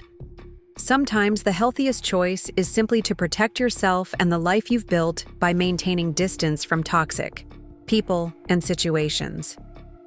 I had spent years rebuilding my health, my career, and my sense of self after escaping Linda's systematic abuse. I had created a life filled with love, success, and purpose, surrounded by people who valued and supported me. I had nothing to gain from reconnecting with the family that had tried to destroy me, and everything to lose by allowing them back into my carefully constructed world. So I chose peace. Not the kind of peace that comes from confrontation or revenge, but the peace that comes from focusing on your own life and happiness, while refusing to engage with people who have proven themselves to be harmful. I chose to protect the beautiful life I had built, rather than risk it for the sake of family relationships that had never been healthy or supportive. Today, I wake up every morning in my beautiful Phoenix home, energized and clear-headed, ready to help my clients achieve their health and wellness goals. I take carefully researched supplements from trusted sources, eat meals planned with scientific precision, and maintain the kind of physical and mental health that Linda spent years trying to destroy. My engagement ring catches the desert sunlight as I work with clients who are rebuilding their lives after various forms of trauma and neglect. My business is thriving.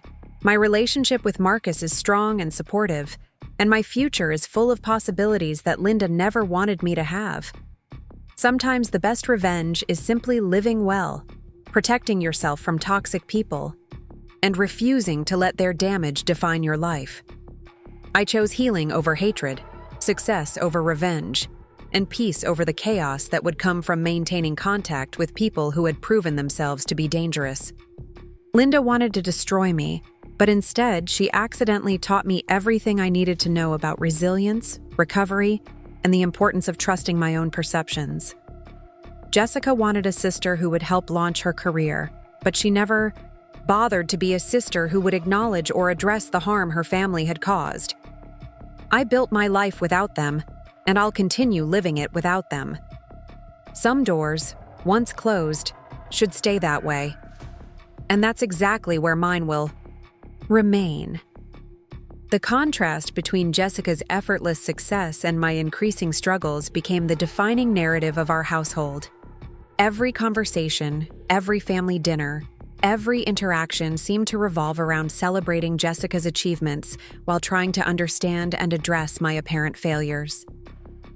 Linda had orchestrated this dynamic so skillfully that even I began to believe there was something fundamentally wrong with me. Jessica's volleyball season that year was particularly triumphant. She led her team to the state championships, earned all conference honors, and was being recruited by several Division I universities. Linda documented every game, every award ceremony, every newspaper article that mentioned Jessica's athletic prowess. The refrigerator became a shrine to Jessica's accomplishments, covered with ribbons, certificates, and photographs of her holding various trophies. Meanwhile, my academic performance continued its downward spiral. My teachers reported that I seemed unable to focus during lessons, frequently falling asleep at my desk or staring blankly out the window when called upon to answer questions. My handwriting had become so illegible that I was allowed to use a computer for most assignments. But even that accommodation didn't address the underlying cognitive issues that made it difficult for me to organize my thoughts or follow complex instructions. The parent-teacher conferences that fall were particularly humiliating. Mrs. Peterson, my algebra teacher, expressed concern about my inability to grasp mathematical concepts that should have been well within my capabilities. She noted that I seemed confused by problems I had solved correctly just weeks earlier, as if I was experiencing some kind of cognitive regression. "It's almost like Sarah's brain is working in slow motion," Mrs. Peterson explained to Linda and my father during our conference. "She stares at problems for long periods without making any progress, and when she does attempt to solve them, her work shows a lack of logical reasoning that's very unusual for a student of her intelligence level." Linda nodded sympathetically, taking detailed notes and asking thoughtful questions about specific examples of my declining performance. She explained that we had been working with doctors to address what appeared to be attention and learning difficulties, and that I was receiving nutritional support to help with cognitive function. "We're exploring every possible avenue," Linda assured Mrs. Peterson. "Sarah's been taking specialized supplements to support brain health, and we're monitoring her sleep patterns, diet, and stress levels. It's been very challenging to pinpoint exactly what's causing these difficulties." My father sat quietly through most of these conferences, occasionally asking questions about my effort level or behavior in class.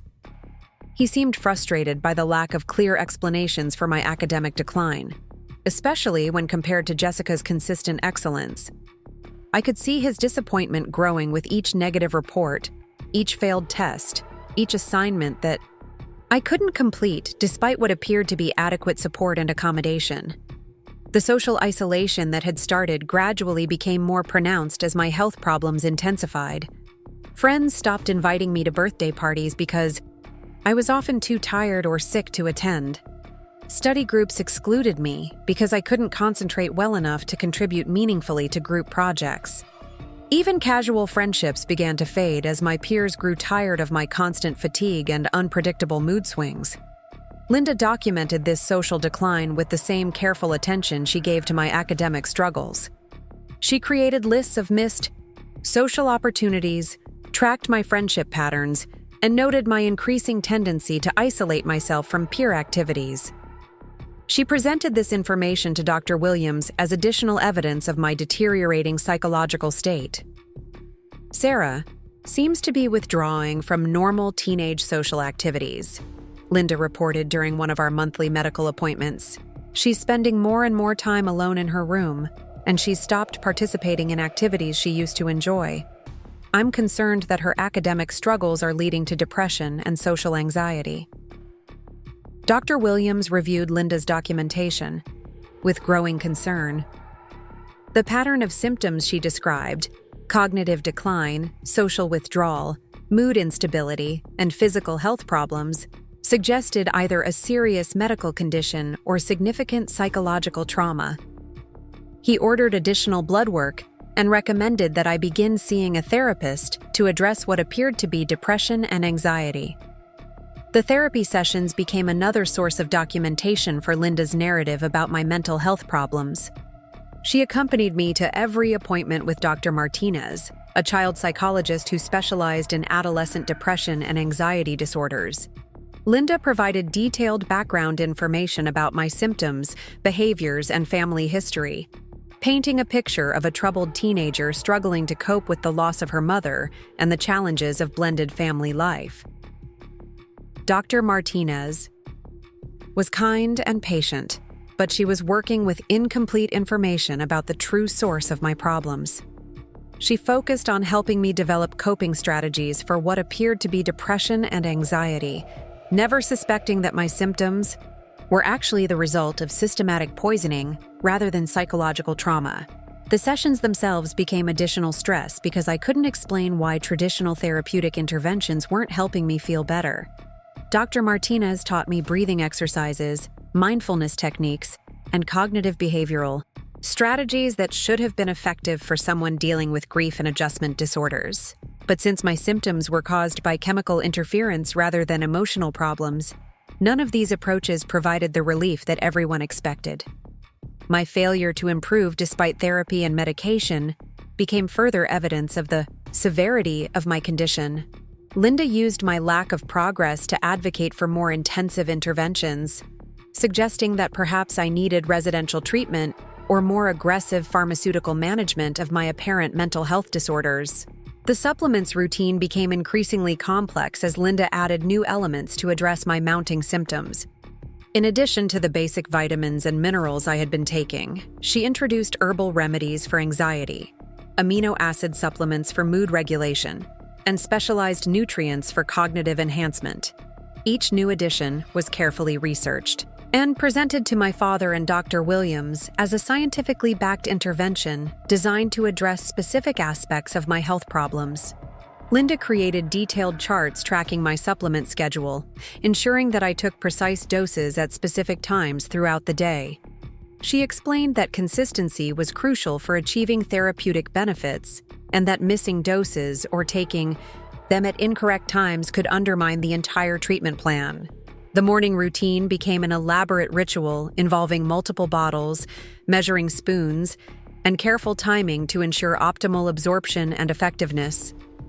Linda would prepare my supplements while explaining the purpose of each one, reinforcing the narrative that I required extensive nutritional support to function normally. The B-complex vitamins support your neurotransmitter function, she would explain as she measured out the brown capsules. The magnesium helps with anxiety and sleep quality. The omega-3 fatty acids are essential for brain health and cognitive performance. Everything we're giving you is designed to help your body and mind work more effectively.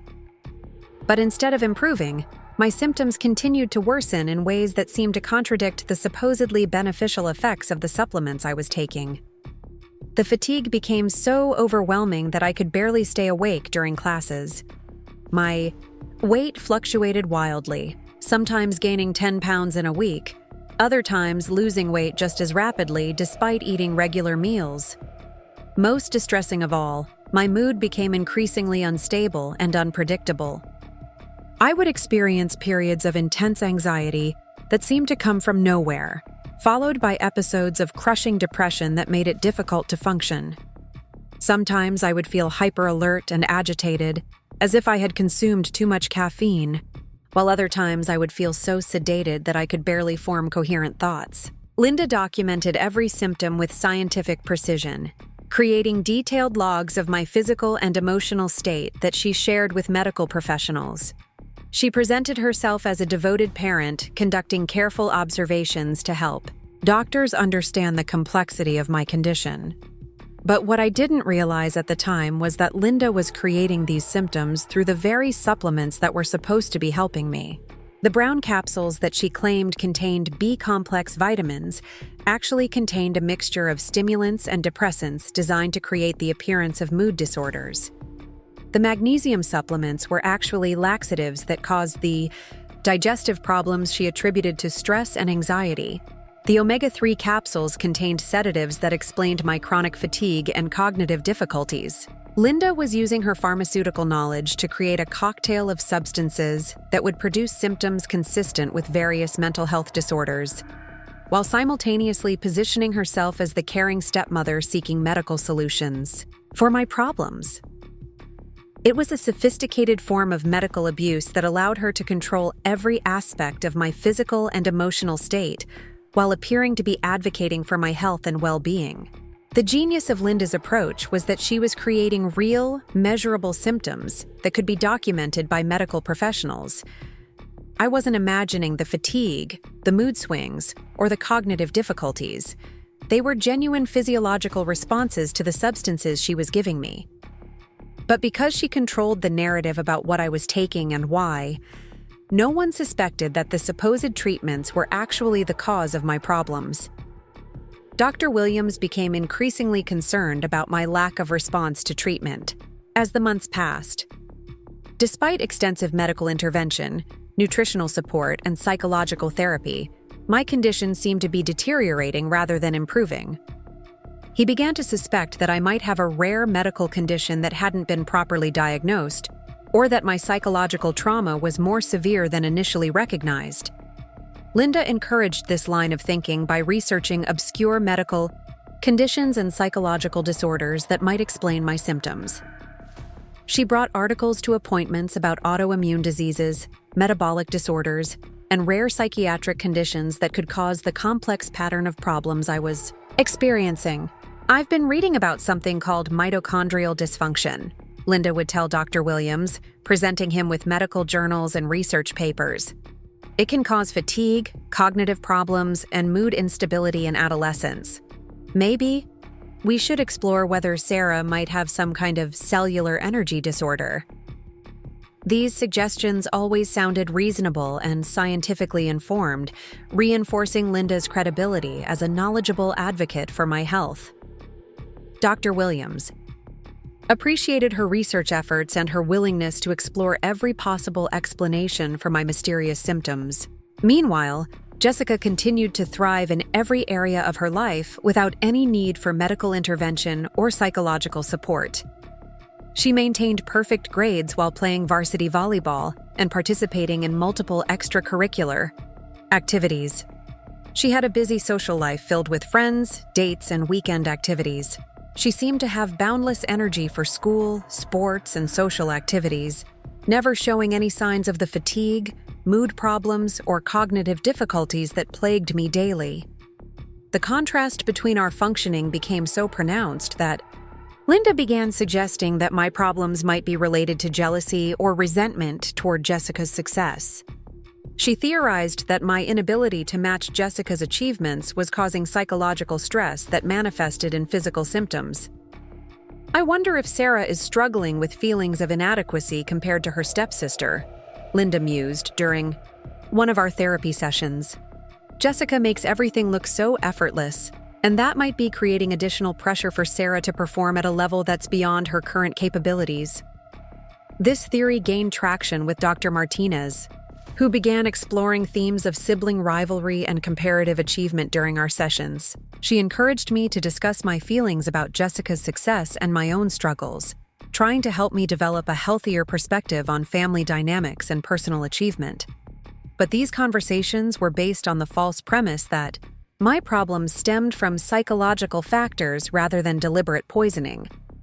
I found myself defending against accusations of jealousy and resentment while trying to explain symptoms that I didn't understand myself. The therapy sessions became another source of frustration and confusion rather than healing and insight. The academic accommodations that were put in place to help me succeed became additional evidence of my limitations and special needs. I was given extended time for tests, reduced homework assignments, and modified grading criteria to account for my apparent learning disabilities. While these accommodations were well-intentioned, they reinforced the narrative that I was fundamentally different from normal students and required special support to function. Jessica, meanwhile, was taking advanced placement courses and earning college credit while still in high school. She was being recruited by universities for both her academic achievements and her athletic performance. College admissions representatives attended her volleyball games, and she was invited to visit prestigious campuses across the country. The dinner table conversations during this period were particularly painful. Linda would encourage Jessica to share details about her latest achievements while expressing concern about my lack of progress, despite all the support and intervention I was receiving. "Jessica, tell us about your meeting with the Stanford recruiter," Linda would say brightly. "And Sarah, how did your modified history test go? I know Mrs. Johnson reduced the number of questions to help accommodate your concentration difficulties." These conversations, while appearing supportive of both of us, actually highlighted the growing gap between Jessica's exceptional achievements and my need for basic accommodations just to function academically. Linda presented herself as equally invested in both daughters' success, but the subtext was clear. Jessica was excelling beyond expectations, while I was failing to meet even reduced standards.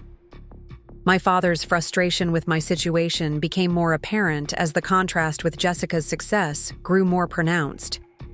He had always been achievement-oriented, taking pride in academic and professional accomplishments. Having one daughter, who was being recruited by Ivy League universities, while the other required special education services, was difficult for him to understand or accept. "I don't understand what's wrong, Sarah," he would say during our increasingly rare one-on-one conversations. You were a bright kid before your mother died. You had good grades, you were curious about everything, you seemed capable of anything. Now you can barely get through a regular school day without special help. His disappointment was evident in his voice, his posture, and his growing tendency to avoid spending time alone with me. Family activities began to revolve around Jessica's schedule and interests, while my needs were addressed through medical appointments and therapeutic interventions, rather than normal parent-child bonding. Linda skillfully managed these family dynamics by positioning herself as the bridge between my father's expectations and my apparent limitations.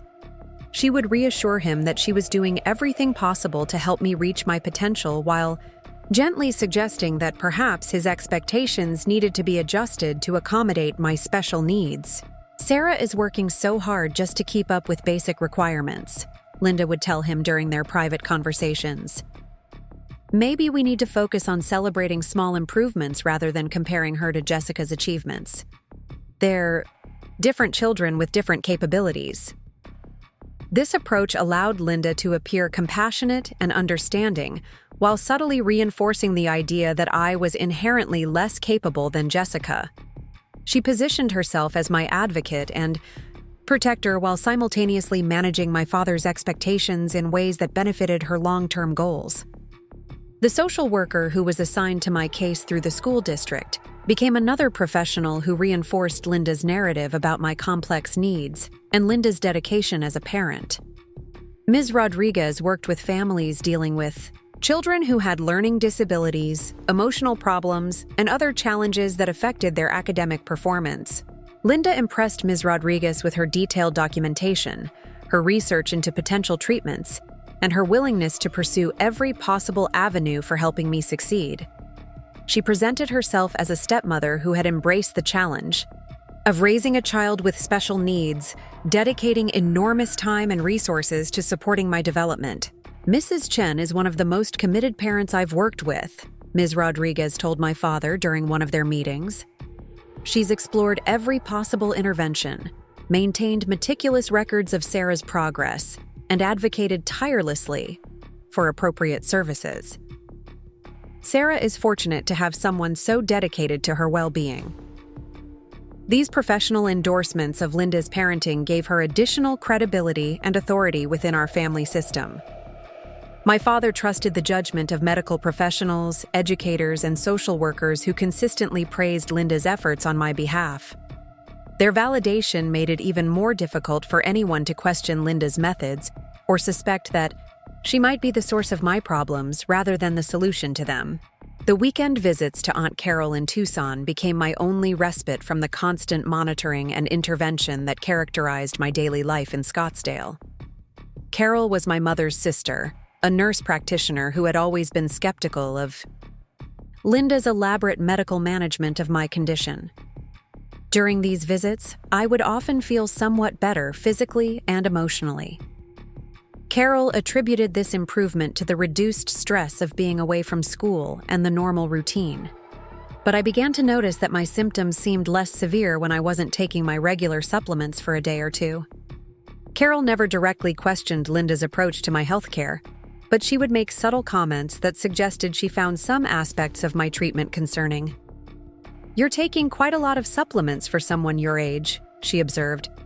During one visit, as I sorted through the pill organizer Linda had packed for my weekend away. "I'm surprised Dr. Williams thinks you need all of these different medications." When I explained Linda's rationale for each supplement, Carol would listen politely, but sometimes raise gentle questions about the necessity or safety of certain combinations. "Herbal remedies can be very powerful," she would say carefully.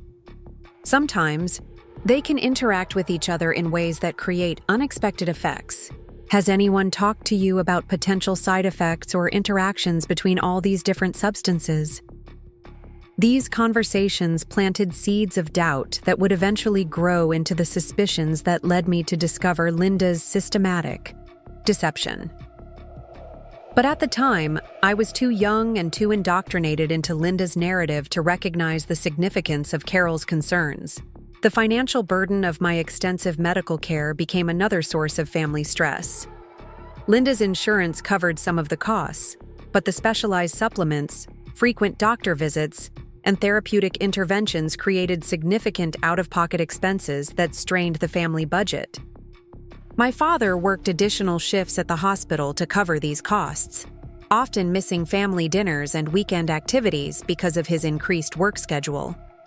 Linda would express appreciation for his sacrifices while emphasizing how much my care was costing the family in both financial and emotional terms. "I know this is hard on everyone," she would say during family discussions about medical expenses, "but Sarah needs this level of support right now. Hopefully, as she gets older and more stable, we'll be able to reduce some of these interventions." But privately, Linda was already planning the next phase of her manipulation. She had successfully established a pattern of escalating problems that justified increasingly intensive interventions. She had created a family dynamic where I was seen as the troubled child who required special accommodation, while Jessica was celebrated as the successful one who validated Linda's parenting abilities.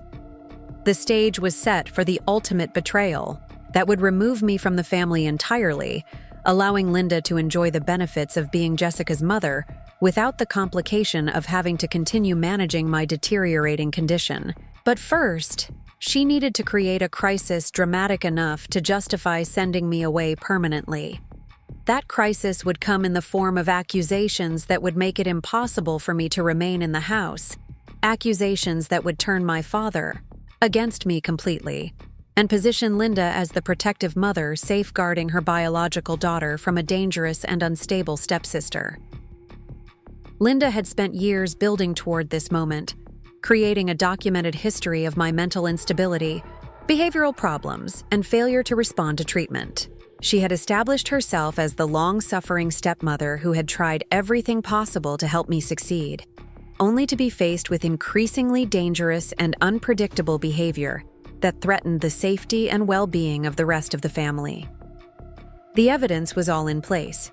The narrative was firmly established. The other family members were convinced of their respective roles in the drama Linda had orchestrated. All that remained was for her to create the final incident that would justify my permanent removal from their lives. But what Linda didn't anticipate was that her years of systematic abuse had also created something else, a survivor's instinct that would eventually lead me to uncover the truth about what she had been doing to me. The very symptoms she had created to justify my exile would eventually become the evidence that exposed her crimes and vindicated my suspicions. The girl she was trying to destroy was stronger than she realized, and the story she was writing would have a very different ending than the one she had planned. Up next, you've got 2 more standout stories right on your screen. If this one hit the mark, you won't want to pass these up. Just click and check them out.